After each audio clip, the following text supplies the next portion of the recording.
So we will start with this particular topic,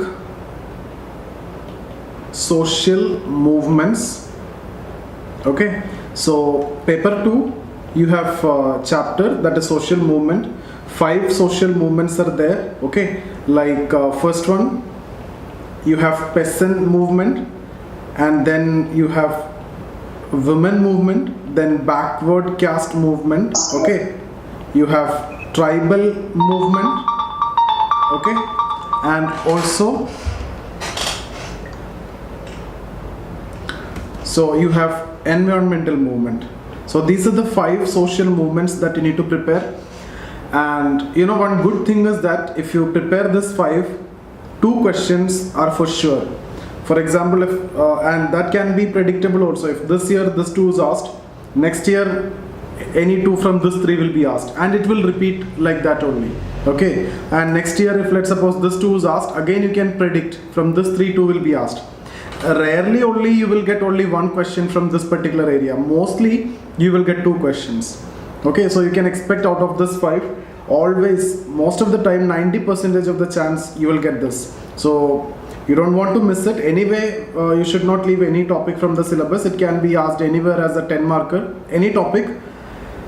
So this has to be must attempt question also. Once the question is asked, it has to be must attempt. And in 2017 essay, I'm talking about general essay, this question was asked, women movement. Okay, so actually new women movement was asked over there in 2017 essay paper. So keeping all those things in mind, we will start with this. Very simple, there is nothing sociological. What are the different movements, what happened pre-independence, what happened post-independence, what happened post-green revolution. In case of farmers and peasants, you already know, we have discussed many things already about farmers. We have discussed about agrarian class structure, we have discussed about agricultural classes, we have discussed about green revolution, we have discussed about land reform. In most of the cases when we discussed about the impact, we have already covered all these points. Okay, so specifically we talk about farmers movement, especially after green revolution. Till then we understand all the different types of issues as peasant issues. Mostly farmers as a category is emerging, and their movements you can see in terms of demand for free electricity, free water, increase in minimum support price, etc. That is a phenomena which you can see post green revolution. Till then every issue are almost same, peasants issues. Okay, it was addressed together. Farmers movement specific to post green revolution. So let's get into the PDF. It is direct, there is nothing new. Peasants are conceptually different from farmers, who in a strict typology grow farm produce for commercial purpose. So when we talk about farmers, basically they are looking for commercial purpose and have a considerable larger land holding. Peasants on the other hand have smaller land holdings which are mostly subsistence in nature. So we are making a small difference between the farmers and peasants. So what I want to tell you is, these peasants, it is not peasants or farmers movement. This is peasant and farmers movement. Both conceptually are 2 different categories. So if the question is asking about farmers movement, you have to focus on farmers more. Although you need to mention about peasants also. Okay, so farmers issues and peasant issues are totally different. Okay, because this is how you need to identify them. Peasants maybe sometimes do part-time labor also during leaner season, so they may do some other different occupations also. For this difference, the problems faced by the peasants are different from the problems faced by the farmers. So there is a conceptual understanding between them. The term peasant in India has also multiple meanings. It is seen as an underclass by Anand Chakravarti. It is seen as sharing caste features as per regional variation according to Javed Alam.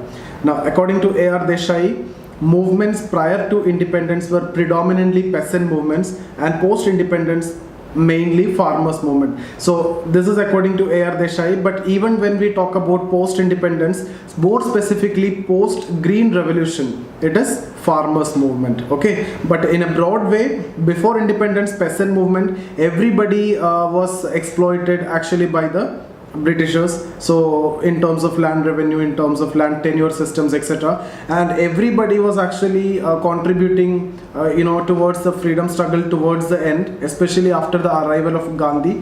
Various satyagrahas was launched, like Bardoli Satyagraha, Champaran Satyagraha, Kheda Satyagraha, different issues was there. Okay, so all those are actually solving the issues of peasants in a larger context. So the international movement, within international movement, almost all the issues have merged.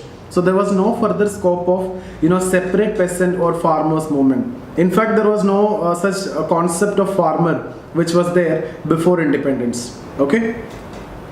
While peasant movements aim at basic minimum livelihood, farmers movement demand more. I've told you that they are demanding for minimum support price, hike in minimum support price, free electricity, free water, okay, etc. are their demands, free irrigation, okay. Loss of traditional rights and introduction of marketization of land were the changes that led to deterioration of peasantry during British time. In general, evolution of peasant movement in India can be explained in the following stages. So pre-Kisan Sabha movement, that means till 1920. So we first make a difference between pre-independence and post-independence.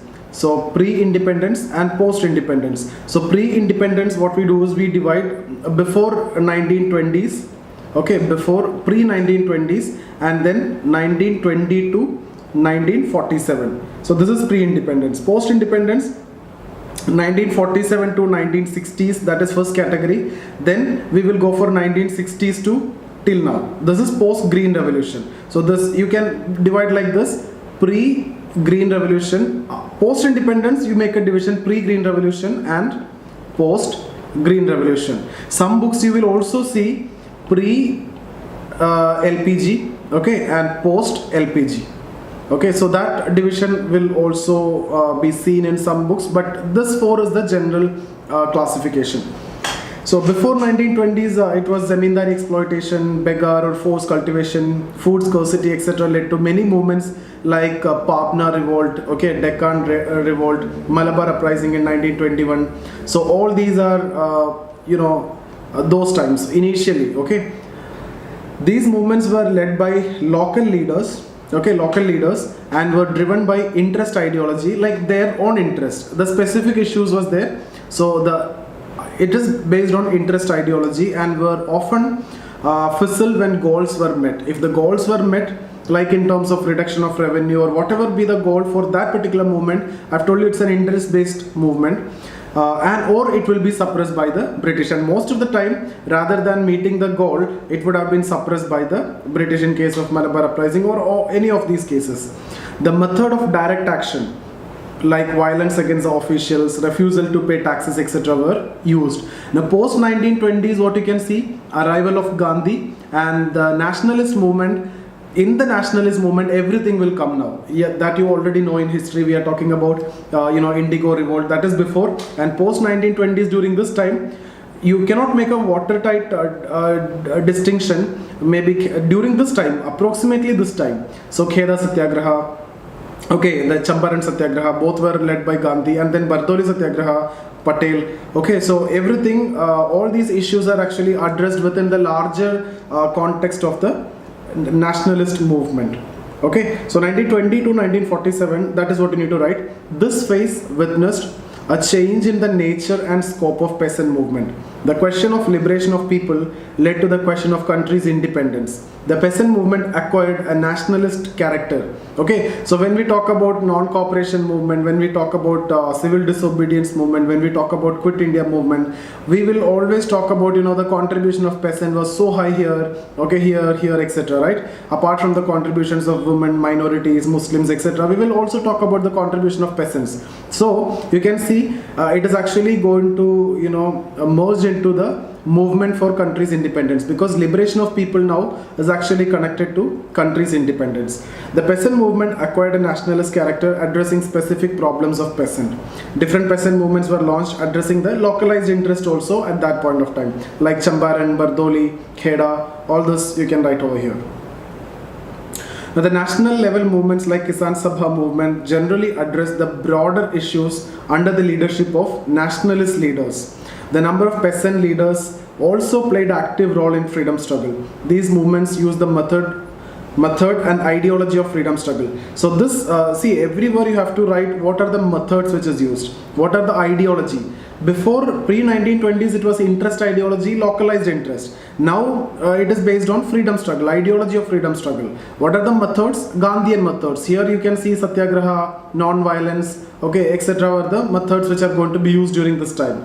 But before I've told you direct action, violence against officials, etc.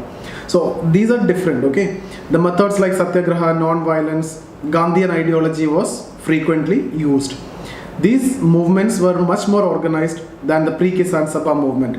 During 1940s, more specific movements like Telangana, Tebhaga were also launched. This also you need to mention over there. Kisan Sabha and other movements were also successful in highlighting their problems of peasantry, leading to a number of initiatives for their emancipation. So that's about pre-independence when we talk about the peasant movements. Now we need to talk about the post-independence peasant movement. So immediately, see, again we talk about the same thing. Immediately after independence, there was no need for such movements because the welfare state is emerging. So it is expected that the welfare state is going to address the issues of the peasants, and the welfare state is going to go for land reforms, etc., which are promised during the freedom struggle. So in the beginning, there were no such scope of special movements, because the emancipatory concern is actually given to the state. That state will take care of the peasants is the assumption. But over a period of time, what happened? The land reform was not successful. And coupled with Green Revolution, the inequalities have increased at the regional level, at the income level. So that created a lot of issues. Okay, so then there was a need for different movements, and you will see different movements. Immediately after independence, the much of the vigor of the peasant movement was lost due to the establishment of welfare state. Land reform, community development program, strengthening of cooperative movements were the major initiatives to address the problem of the peasant. During this period, initially Bhudan movement were launched by Vinoba Bhave with an ideology of Antyodaya. So all this I have discussed in our land reform discussion, Bhudan movement we have discussed, and see, all these are your prelims questions also, okay. All these can be this related to land reforms. Last year question was there. Bhudan movement, previous year question was there. Even in mains also you will get questions. So keep all those things in your mind from your GS point of view also. Okay. At the same time, during this phase, due to the failure of implementation of land reform, dissatisfactions were generated, which led to beginning of radical peasant movement like Naxalite movements, okay, during this phase. Now post Green Revolution, so the radical social movements like Naxalite movement became very prominent after the implementation of Green Revolution, right? Because the inequality is more visible, especially after Green Revolution. Because Green Revolution was not possible to implement in all regions. It had certain requirements, right? So certain regions got the benefit. That led to regional inequality. And within that region itself, again, between farmers also there was an income inequality, because those who are adopting Green Revolution, they can do everything in large scale. So when they do things in large scale, the profitability, the productivity and the efficiency will be so high compared to the others. So that led to income inequality also. So due to improper implementation of land reforms, regional and income disparity, improper implementation of other government programs like community development program supposed to be a good program, but because of the problem in implementation, it was a failure. Okay, then similarly cooperative also, and Balwant Rai Mehta and all Panchayati Raj etc. came after this only, community development program. Naxalite movements were launched in Bengal and subsequently spread to other parts of the country. The leadership was mainly provided by both middle class intelligentsia of Bengal belonging to CPI cadre and the local peasants. For example, Charu Majumdar, Kanu Sanyal, etc. These movements used, now the ideology you can see here. Before we talked about Gandhian ideology, okay, now Marxist ideology, to ensure social justice by social transformation. Naxalite movement often turned violent and were brutally suppressed by the government. But these movements still continue as offshoots in different states like Bihar, Andhra Pradesh, okay, the Odisha, etc. Since 1970s, the peasant movement have undergone a process of differentiation, and various trends include. Now you will see the emergence of farmer movements. Okay, so here I'm going to talk about emergence of farmer movement. So this is actually a separate question, farmer movement. So it will come in peasant movement also. Apart from that, this is a separate topic in itself. A number of farmers associations were formed in every state to act as pressure groups. So we already talked about pressure groups, so you know what is pressure group. There also I've told you, after Green Revolution, farmers became more powerful. They started acting as a pressure group. They started making more money because of the Green Revolution, and they are numerical in strength. They have the numerical strength also. They captured power at the local level, and because of coalition politics, they were able to enter at the center level also. Okay, and they strongly acted as a pressure group before they enter into the power. So they act as a pressure group for the protection of the interest of the farmers. This process has to be seen coupled with the emergence of middle peasant class as dominant caste. Okay, so the dominant caste is emerged from this particular group. These associations often launched movements to extract benefit from the government and subsequently played a significant role in the political process. The growing importance of the regional political party owed their origin to these farmer movements. Okay, these movements are oriented towards satisfaction of particular interest like free electricity, water, decrease in user charges, MSP. Okay, so this is also based on interest ideology. Their own interest is what matters here. These movements generally had leadership from within, mainly farmers. So mainly we have seen leadership from outsiders in case of Naxalite movement and in case of during freedom struggle. BKU movement led by Tikayat are the examples. You can add many more examples. You will get a lot of examples from essential sociology also. You can go through that, you'll get some examples over there. The methodology of direct action has been quite frequently used in these methods. So direct action like Satyagraha, Rasta Roko, Rail Roko, these farmers movement has been addressing the problems of dry land areas, demanding specific benefits for them. These farmers movement have been quite successful in meeting their objective. So we are talking about the impact of the farmer movement here in this paragraph, which is evident from the increase in MSP and existence of certain benefits like free electricity and water in number of states, and the user charges have been generally low, and the farmers still not have been brought under the purview of income tax. At the same time, farmer movement also address national issues like liberalization, privatization, globalization, role of WTO, national agricultural policies, etc. So, and you can add recent example whenever you are writing your exam. So depends on that, you need to add the examples.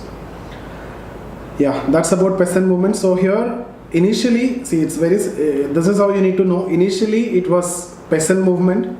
Later, it became farmer movement. Now, peasant issues are not that important. Issues are important, but not such movements you can see in the current times. Farmers movement are more visible because they had an organized group. They are a strong pressure group. They are at the power center also, at the state level, as well as due to coalition politics at the national level also. So their issues are more highlighted. Okay, initially peasants. So pre-independence you need to discuss. Post-independence you need to discuss. That also you have to divide up till 1920s, okay, and 1920s onwards. Here, pre-Green Revolution, okay, and post-Green Revolution. So, pre-Green Revolution you can talk about, here only this Naxalite movement, etc. are actually emerging. Post-Green Revolution, mainly we talk about farmers movement. So, if the question is about peasant movement, you have to also mention about farmers movement. Okay, towards the end, because it is coming under anyway this category only. Otherwise, farmers movement can be asked as a separate question. 2014 mains, if you see, directly farmers movement was asked. Okay, so I hope you understood. Very simple topic. Any doubt here?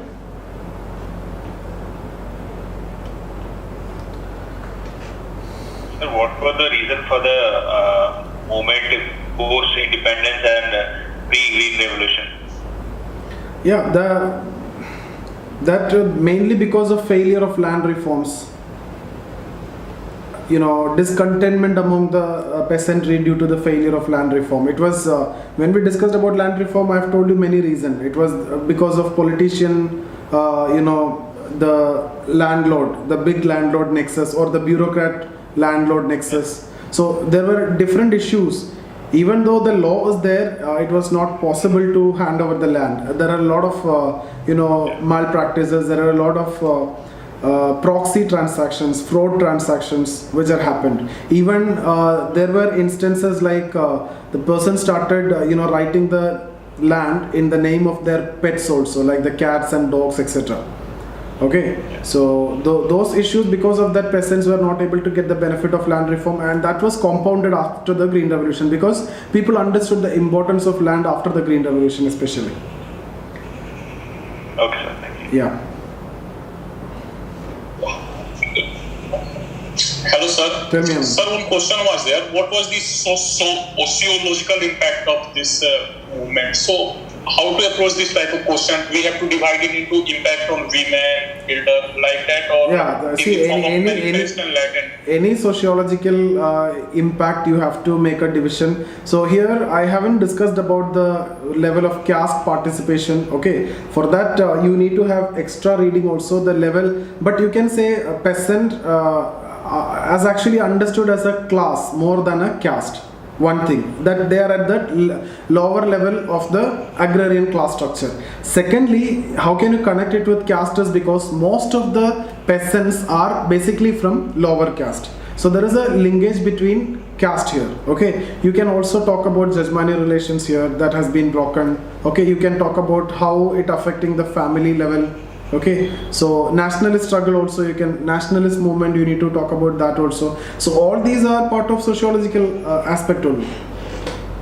Okay, sir. Okay, but ultimately you need to divide into different, so you need to also talk about this micro macro level. Okay, so that is what we have discussed. Micro level means the specific issues, small minute issues. We don't want to focus more on that. You just need to tell that there were specific movements like Bardoli Satyagraha, etc. There were specific movements. At the same time, there were broader, larger movements which spread across the country.